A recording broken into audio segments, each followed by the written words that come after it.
Hello friends, আশা করি সবাই ভালো আছেন।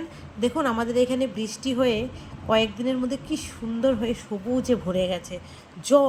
জলটা এতটাই পরিমাণে চাষের জমিতে ভরে গেছে না, এই জমিগুলোতে কিন্তু ধান চাষ হয় প্রত্যেক বছর।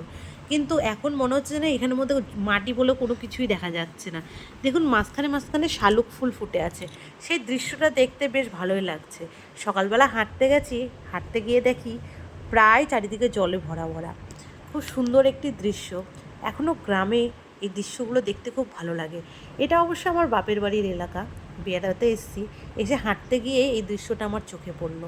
রাস্তাঘাট সব প্রায় জলে ডুবে গেছে। দেখুন রাস্তার উপরে কত জল চলে এসছে।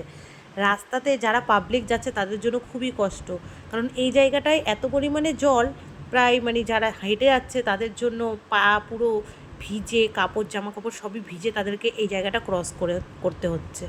আমি আর অত দূর গেলাম না, যেহেতু জল, তারপরে আবার সকালবেলা করে এক জায়গা থেকে আরেক জায়গায় হয়তো ঠান্ডা লেগে যেতে পারে, এই কারণে আমি আর অত দূর যাচ্ছি না। তবে দেখুন জলটা দেখতে কিন্তু বোঝা যাচ্ছে যে প্রচণ্ড নোংরা জলটার মধ্যে।